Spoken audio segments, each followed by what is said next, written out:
గురుకులాల్లో తిండి వశమైతే లేదు, మమ్మల్ని ఇంటికి తీసుకుపోండి అంటూ విద్యార్థులు వాళ్ళ పేరెంట్స్కి విన్నవించుకున్నటువంటి పరిస్థితి. గురుకులాల నుంచి విద్యార్థులు ఇళ్ల బాట పడుతున్నటువంటి ఒక దుస్థితి దాపురించింది.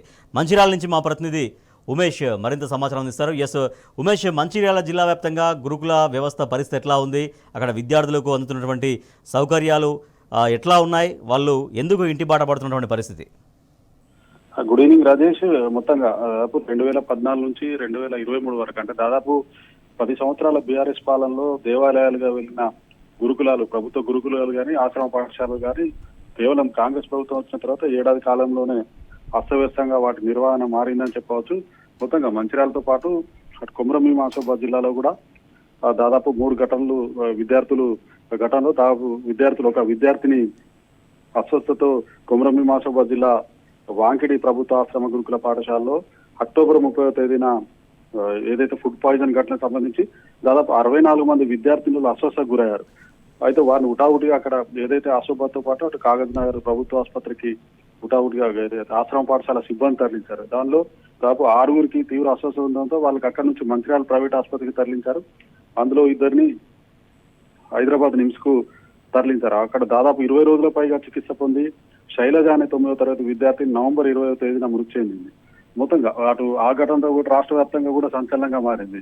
గతంలో కూడా ఏదైతే అక్కడ వాంకిడి ఆశ్రమ పాఠశాలకు సంబంధించి ఏదైతే టిఫిన్ తో పాటు మధ్యాహ్న భోజనం, రాత్రి భోజనం కూడా సరిగా ఉండట్లేదంటూ కూడా అధికారులకు అటు వార్డెన్ తో పాటు హెడ్ మాస్టర్ కు ఫిర్యాదు చేసినప్పటికీ కూడా వాళ్ళు ఎవరు కూడా సంబంధిత అధికారులు పట్టించుకోకపోవడంతో అటు దాదాపు 64 మంది విద్యార్థుల్లో శైలజ అనే విద్యార్థిని నిమ్స్ ఆసుపత్రిలో చికిత్స పొందుతూ మృతి చెందింది. దీంతో కూడా అటు విద్యార్థి సంఘాలతో పాటు వాళ్ళ కుల సంఘాలు కూడా తీవ్రంగా కూడా ఆందోళన చేశాయి. మొత్తంగా అటు కార్పొరేట్ తరహా వైద్యం కనుక శైలజకు అందించినట్టయితే తప్పకుండా శైలజ బతికి ఉండేదంటూ కూడా వాళ్ళందరూ కూడా ఏదైతే ఆందోళన చేశారు.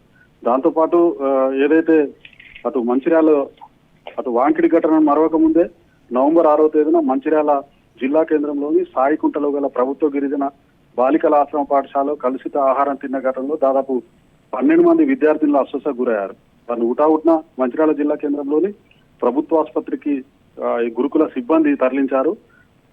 ఏదైతే ఆ చికిత్స పొందిన అనంతరం మళ్ళీ వాళ్ళందరినీ కూడా ఆశ్రమ పాఠశాలకు పంపించారు.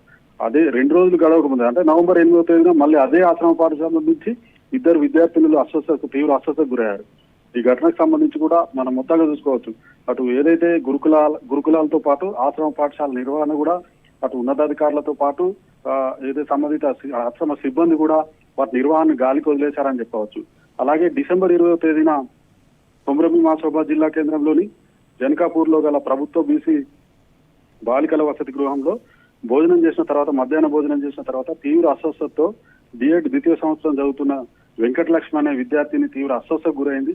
హుటాహుటిన ఏదైతే ఆ విద్యార్థిని అక్కడి నుంచి ఆసిఫాబాద్ జిల్లా కేంద్రంలోని ప్రభుత్వ ఆసుపత్రికి తరలించారు. ప్రభుత్వ ఆసుపత్రిలో అప్పటికే డాక్టర్లు ఆమె మృతి చెందినట్టుగా కూడా డాక్టర్లు ధృవీకరించారు. వెంకటలక్ష్మి స్వస్థలం కూడా బెజ్జూరు మండలం అందులగూడలో కూడా ఏదైతే వెంకటలక్ష్మి కుటుంబాన్ని న్యాయం చేయాలంటూ కూడా బీఆర్ఎస్ పార్టీ ఆధ్వర్యంలో ఆందోళన నిర్వహించారు. మొత్తంగా చూసుకున్నట్టయితే మన మంచిర్యాల జిల్లాతో పాటు అటు కొమరం ఆసిఫాబాద్ జిల్లాలో కేవలం ఈ 2 నెలల్లోనే దాదాపు 3 ఘటనలు జరిగాయి. మొత్తంగా కూడా అటు కలుషిత ఆహారం తిన్న ఏదైతే కలుషిత ఆహారం సంబంధించిన ఘటనలే 3 కూడా కావడం మనం ఏదైతే మన స్పష్టంగా కూడా చూడవచ్చు. మొత్తంగా దాదాపు అటు గురుకులాలతో పాటు అటు ఆశ్రమ పాఠశాల నిర్వహణ, అటు ఉన్నతాధికారులతో పాటు ప్రభుత్వం కూడా వాటి నిర్వహణ గాలికి వదిలేసిన విమర్శలు అటు విద్యార్థి సంఘాల నాయకులతో పాటు ప్రధానంగా ఆశ్రమ పాఠశాల గురుకుల పాఠశాల చదువుతున్న విద్యార్థుల తల్లిదండ్రులు కూడా తీవ్ర ఆందోళన వ్యక్తం చేస్తున్నారు. వారు ప్రధానంగా ఏదైతే కోటి ఆశలతోటి విద్యార్థులను ఆశ్రమ పాఠశాల గురుకులాలకు పంపించినప్పటికీ కూడా వాటి నిర్వహణ దాదాపు ఏదైతే వాటి నిర్వహణ ప్రభుత్వం గాలికి వదిలేయడంతో వాళ్ళు విద్యార్థుల తల్లిదండ్రులు కూడా తీవ్రమైన ఆందోళన వ్యక్తం అవుతుంది. Rajesh, right, thank you Umesh.